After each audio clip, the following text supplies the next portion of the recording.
All right, hello and welcome everyone to the Devstream 182 breakdown. We have quite a bit to discuss. Unfortunately, we are going to start on a sour note. Pretty much, yeah, it's about as sour as it gets. It's honestly not. It's not good information if you don't already know this, and it's not good information when you do know it either. Which first and foremost is that unfortunately, recently, Minky, who is like the artist of Warframe, unfortunately recently passed away due to cancer. Fuck cancer, as usual. And to not get too deeply into it, basically, for those who are not informed, I think it's important to bring up here as well. And there was like a large thing on the dev stream that was really, really nice. That Minky basically is literally the art of Warframe, the person. Like everything from like Xaku Prime, like the first Warframes, all of the originals, and like all the way up through to like the murmurs today and like enemies that we still don't have yet. Both of the recent heirlooms, the Rhino heirloom that's not out yet. All of that stuff is like at least partially Minky art. So extremely, extremely sad that he has passed. Was very happy to at like the first TennoCon have gotten like his autograph on like one of the old Excalibur statues and stuff, and it is extremely sad to see him go and not be a part of Warframe anymore, which is just super sad. With that, another part of the reason that I am mentioning this on the breakdown, sorry to bring the mood down immediately because we do have a lot of really good news to get into. They are doing basically a charity shirt that is one of like Minky's like original drawings that I think looks, number one, I think it looks very nice. Number two, it's for charity. So if you want that and, you know, support charity, get a nice shirt. Seems pretty cool to me. So that is going to be up on the Warframe store as well. I've already grabbed one. So yeah, really sour note about Minky going away. I really would suggest for people that like are like, I don't understand like what's happening. What are you even talking about? Going and checking out like the first part of the dev stream. They go pretty in-depth into it, and it's, like, really cool. And, of course, they do a much better job than I'm ever going to do, so we are going to move on. With that, we have a ton of news, starting with the new Prime Access, which is going to be out on November 13th. That is going to include Xaku Prime, Trumna Prime, and Quasis Prime, along with a new Operator and Drifter armor set, as part of the accessories, with, of course, the Sindana as well, which is, I believe, Zaku's Sindana just primed, just the one that they normally came with, but primed. And then, like, the Trumna is excellent to see. It was always questionable whether or not we would see the kind of, like, Necromech and Trotty style stuff get primed. I'm extremely excited for this entire PA. Xaku is fantastic. The Trumna already in its non-prime form is fantastic. And the Quasis is no slouch either. So there's quite a bit of potential there. So overall, I'm like, you know, we're looking at a huge banger of a PA that I'm honestly probably just going to immediately buy the moment it comes out. I love everything that's in this. I think that the new accessories look great. So this is probably just an instant day one purchase for me. Like just, you know, right on in. You can expect me to be fashioning and leveling all of this stuff on November 13th right away on the stream that will, of course, be that day. With that, we have a lot of 1999 details. Now, important to note, there's a bunch of stuff that we saw today for 1999, and the next dev stream is going to cover another big chunk of 1999 information. That's going to be worth talking about. So, for 1999, we now know that it is a December release. I have already been guessing that it's going to be like a first week of December type like release that we're going to be getting, as that's kind of the usual for the end of the year updates, though sometimes they are the second week of December. But a little more time for hotfixing and stuff never hurt, so probably I would expect them to be shooting for the first week of December. With that, it is going to require Lotus Eaters, so if you're not all the way up to Lotus Eaters, you should work towards Lotus Eaters to get caught up with that so you can play 1999. We're, of course, going to have the 6 proto-frames. These are all going to be Gemini skins, alongside them, of course, being in the story and being the Hex, which is the main syndicate of 1999. We now know that we are going to get seasons. This was kind of known since the recent trailer for the game. But whatever is going on with the gameplay of 1999, something is going to make seasons change from, like, you know, spring, summer, fall, and winter. and it's going to just like cycle through visuals and everything. We don't know if anything else is going to change with that. Maybe like different materials to gain during each different season or some kind of mix like that. Along with that, we got a lot of information about the CODA, who are the infested liches, infested adversaries, whatever you want to call them. So just a big dump of information here. We're going to get into the actual weapons you're going to get from them in a moment, but this is a pretty big shift away from what the liches have been in the past. So the way they're going to be named, they're going to be named based on 90s viruses. This was an autocorrect, whoopsies. They're going to be named based on 90s era viruses. With each of the liches, you are going to get guaranteed cosmetics whenever you get a CODA lich. Apparently, there's going to be different rarities to like what cosmetics you can get from them, but you will always get a cosmetic, whether it's like a floof or whatever else from them. So obviously, we're going to farm that to death, and I'm very excited to do that. And instead of giving you a weapon, you will instead get tokens to get weapons, and this is basically going to work as you can get like. See, it seemed from what they described, it seemed like you'll at least get enough tokens for one weapon, but you might get more than that. So it might be like 2 liches and you get 3 weapons. But it seemed like it's going to be at least you do 1 lich, you get 1 weapon still. But it might be better than that even, which is, of course, a nice thing to hear. Also, being able to just pick whatever weapon you want and like not having like the generation, like, you know, having to regenerate a lich a bunch of times in order to get the weapon you're actually seeking out, I also think is really nice. With that, it does come with the change that the random stats are going to be like from Urgo's shop. So for those that don't know, for Urgo, he rotates, I believe it's a daily basis, on what's in his shop and like what percentage and element is on them. So it won't be as easy as just, you know, get the new CODA weapon and just use this progenitor to make it toxin, and then you have it as a toxin weapon. You will have to wait until the shop has the weapon you're looking for with the element that you're looking for, but it seemed like they were still discussing how fast that shop is going to rotate. So it might rotate pretty quickly and be able to get things, you know, pretty quickly. I do worry that with the randomization of like the percentages, where you can have like a 25% weapon that goes up to 60% for how the lich bonuses work, I do wonder if it will essentially just make people wait indefinitely for a high percentage to show up, because those weapons will just, you know, be better, even if they're not the right element. It's just you need 1 high percentage and 1 low percentage of the right element, and you just combine those. If it just makes everybody like get 2, but then that would mean that you get the perfect version, which right now we kind of just settle for whatever we get in a lot of cases. So hard to say. Is it a 4-day cycle for glass? Chat is correcting me because we are still live, of course, with this huge timer. But yeah, it's like, it's curious. It'll be curious to see like how fast that resets and like if that ends up being its own weird issue. But I think that overall, this new lich system seems good. It also means you'll be able to pre-farm if new weapons are going to get added later. So getting more currency will maybe mean that you'll be ready for new CODA weapons if they add them. With that, other big important changes, there's no Requiem stuff. So the Requiem mods and all that business, not going to be a thing. There's going to be a new like computer antivirus themed system for combating them. And very importantly, the main gameplay loop for them is going to be in 1999. So like the process is going to be whatever the gameplay loop is in 1999. You do everything there, and then you just go to present day for the final showdown where like you kill them. So whatever we're going to be doing to them to get them to the point to be killable is all going to occur within the 1999 portion of the gameplay loop, and then you'll just kill them in the future. There's not going to be like chasing them around the normal solar system and all that stuff like we have with the sisters and the liches as it stands now. So that is all separated out and should be pretty interesting. Seems like they're like a distant cousin for the liches as opposed to just being the infested but a lich, which sounds really good to me. With that, we have weapons to talk about. There are going to be 13 CODA weapons, which honestly is about 5 more than I was expecting, at least, with 3 of them being brand new weapons. Otherwise, we are getting the Hema, the Sporothrix, the Synapse, the Catabolus, the Pox, the Tysis, the Cost Assist, the Hirudo, the Meyer, and the Path Assist. Of these, obviously, the stat increases can do a lot for weapons. But the only thing that's not on this list that I wish was, just because of my personal love of the weapon, is the Bubonico.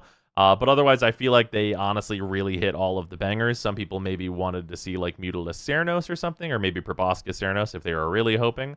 But yeah, lots of good stuff here. I mean, you know, day one, I'm going to be killing liches left and right, getting like all of these things and testing them all out. And also, I think this will probably push me to Legendary 5. But yeah, seems like a good list. Should be a fun time as long as the core gameplay loop for the Lich is good. But things have been great lately, so I'm hopeful.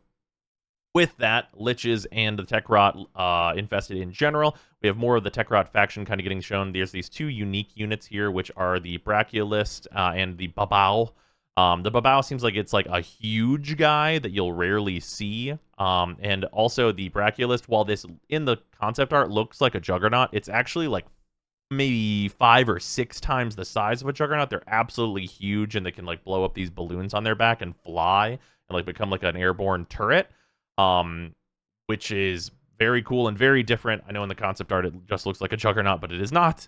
And then besides that, we are getting some, a bunch of remixes of old enemies. They showed the Charger specifically actually turns into like a missile that fires up and over towards you.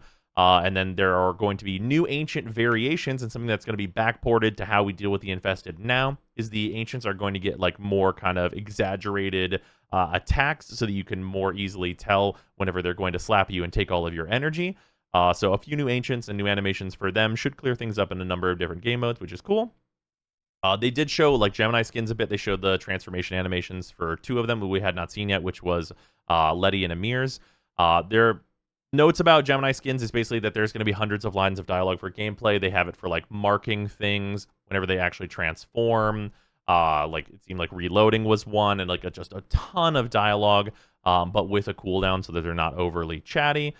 Hair color is going to be customizable. I think that we know from a post on Twitter that eye color also seems like it's going to be customizable on different Gemini skins, but it wasn't on the dev stream, so not with 100% certainty can I say that. And then the gear, like the different like military gear that is on each of those skins, that's going to be a part of attachment colors. So you will not have like an overage of like kind of a lack of color channels on the main body, because those are not considered to be part of the main body, but you will have to manage your attachments accordingly for the color between like what their attachments are plus whatever you want to add on to them as well if you decide to do so. Also, we're going to have a bunch of bike skins at launch.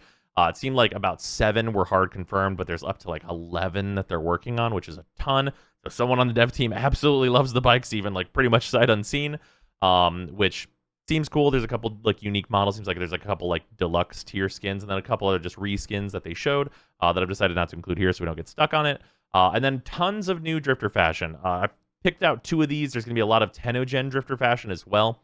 But you have like, 1990s fashion is going to be like what's in here. You have this one, which is more like kind of just regular clothes. And then this one, which is more of like the Scaldress kind of military vibe. Which I think both of these look fantastic. There's also like an athletic wear one that they showed off. But these both look great. And the athletic wear one also did not look bad either. So very, huge boon for Drifter fashion with 1999. We're getting, of course, the new PA armor and then this stuff. So fashion options are going to explode for Drifter availability. There's going to be a new game mode, which is going to be an endless capture, where it seems like you're going to capture a target, and then like there's going to be more parameters to capture the next one, and so on and so forth. It'll be interesting to see what that mode is like really going to mean. I wonder if there's going to be like a tracking phase if they decide to do this, instead of course, how we know capture now, where the enemy's just marked and you got to go get them. That might be how it starts, and then there's like, more wrinkles in the gameplay after that. And then finally, for the main stuff here, we have the upcoming webcomic for 1999. We don't know what the release of this is, but there is a display in-game for this now. And also the last time they've done comics and stuff, they've been really cool. So we have this to look forward to, in addition to the anime stuff they're doing with the line coming up. And then we have the Trinity Rework details. So this is the part of the dev stream breakdown where I'm a little disappointed, honestly. We've been like talking about like, on stream all the time about like what I'd like to see from a Trinity rework. And this is honestly a lot of it, but there's a couple, kind of disappointing bits. First and foremost, Trinity's passive is now being changed to actually be a passive, which is that allies in affinity range are going to get X% of Trinity's max energy as max health. They talked about it being about 50%, which is pretty good. It's a decent amount of health for everybody in range. I do wonder whether or not this will affect Trinity herself, as that would be really nice if it does. And then we have Well of Life getting seemingly like a kind of complete rework in terms of what it's even for. It's going to have increased range, and the enemies or the allies in range of it will be protected, which is that the enemy will die instead of you or any of your allies if someone dies. Which, you know, countdown to that being something that breaks, and like you can kill an enemy you're not supposed to be able to kill, or you can like get through attenuation, or so on and so forth with a million different things. You're also going to be able to have 3 wells total, and its duration is going to be increased. So overall, kind of turning Well of Life into a different thing. This may be useful as a subsume, because Well of Life is a subsume, and having I Can't Die on a subsume is maybe a bit appealing, depending on your Warframe.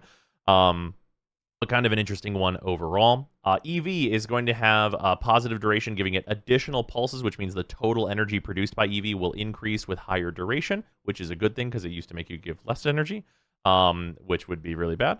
And then the augment is going to be buffed, but we don't know the specifics on that. Eevee, I don't think needed a lot of changes. The disappointing part is when we get into Link and Blessing. So you're getting recasting. That's happening for basically everything. You're getting recasting on Eevee as well. And it's going to be a longer duration, but not specified on Link. And you're going to get the number of targets increases with power strength, which is rough. The number of targets increases with power strength. I was really hoping that just number of targets was going to get chopped off this. And it would just be everyone who's in range of Link, not for the purposes of like killing them by like them having shoot you and then they get hit, but just from the purposes of using the augment. You could then strip armor from all the enemies in your range and be able to do like, you know, much more effective damage and be more of like a support walking around, having all the enemies near you be armor stripped. That would have been nice. Also, I really hope this doesn't mean that the number of targets is going to be set at what I believe is base 3 for Link. Because, I mean, at 200 power strength, going from 3 to 6, it's double, but, like, double not a reasonable amount of enemy effectiveness is still not very effective. So hopefully they buff that up to, like, at least 6, please. Maybe, like, 10 would be great. If it's 10, then we're cooking, and that's, like, kind of ends up being basically no cap, but then we're talking about why even have one.